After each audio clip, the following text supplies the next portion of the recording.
Bonjour Virginie. Bonjour Julien, bonjour Marina. Bonjour Virginie. Alors Marina, est-ce que vous êtes plutôt steak aux algues ou salade aux insectes? Steak aux algues. Ah oui, forcément. Est-ce que vous commandez vos repas sur Internet ou est-ce que vous les imprimez en 3D?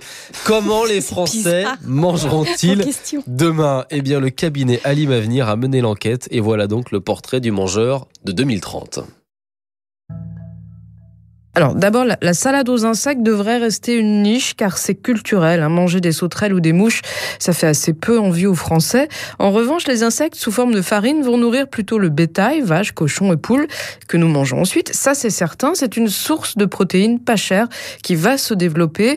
Ce sont des professionnels de l'agroalimentaire et de la grande distribution qui ont répondu à cette enquête. Alors selon eux, la grande tendance qui va se confirmer, ce sont les achats par Internet. Faire ses courses, commander ses repas et se faire livrer. Certaines entreprises de restauration collective pensent même qu'assez rapidement, les urbains, avec quand même un bon pouvoir d'achat, ne feront plus à manger du tout et commanderont tous les jours. Alors, le bio, ça se confirme aussi, va continuer son essor. Le local, les Français sont rassurés par les circuits courts et veulent en trouver dans les grandes surfaces. Va-t-on voir pousser des fermes urbaines un peu partout? Sans doute, mais ça ne suffira pas à nourrir tout le monde et tant que les villes seront polluées, l'image des tomates ou des fraises cultivées sur les toits en souffrira. Autre tendance assez forte, le végétarisme. Elle concerne aujourd'hui surtout les jeunes et donc devrait s'installer. Et puis surtout le flexitarisme. Alors, c'est un mot très moche, mais qu'on va entendre de plus en plus. Ce sont des consommateurs qui continuent à manger de la viande, mais beaucoup moins.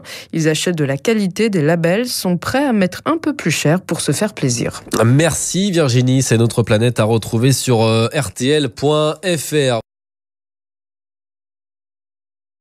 Bonjour Virginie. Bonjour Julien, bonjour Marina. Bonjour Virginie. Alors Marina, est-ce que vous êtes plutôt steak aux algues ou salade aux insectes? Steak aux algues. Ah oui, forcément. Est-ce que vous commandez vos repas sur Internet ou est-ce que vous les imprimez en 3D? Comment les Français mangeront-ils demain? Eh bien, le cabinet Alim Avenir a mené l'enquête et voilà donc le portrait du mangeur de 2030. Alors d'abord, la salade aux insectes devrait rester une niche car c'est culturel. Manger des sauterelles ou des mouches, ça fait assez peu envie aux Français. En revanche, les insectes sous forme de farine vont nourrir plutôt le bétail, vaches, cochons et poules, que nous mangeons ensuite. Ça, c'est certain, c'est une source de protéines pas chère qui va se développer. Ce sont des professionnels de l'agroalimentaire et de la grande distribution qui ont répondu à cette enquête. Alors selon eux, la grande tendance qui va se confirmer, ce sont les achats par Internet. Faire ses courses, commander ses repas et se faire livrer. Certaines entreprises de restauration collective pensent même qu'assez rapidement, les urbains, avec quand même un bon pouvoir d'achat, ne feront plus à manger du tout et commanderont tous les jours. Alors, le bio, ça se confirme aussi, va continuer son essor. Le local, les Français sont rassurés par les circuits courts et veulent en trouver dans les grandes surfaces. Va-t-on voir pousser des fermes urbaines un peu partout? Sans doute, mais ça ne suffira pas à nourrir tout le monde et tant que les villes seront polluées, l'image des tomates ou des fraises cultivées sur les toits en souffrira. Autre tendance assez forte, le végétarisme. Elle concerne aujourd'hui surtout les jeunes et donc devrait s'installer. Et puis surtout le flexitarisme. Alors, c'est un mot très moche, mais qu'on va entendre de plus en plus. Ce sont des consommateurs qui continuent à manger de la viande, mais beaucoup moins.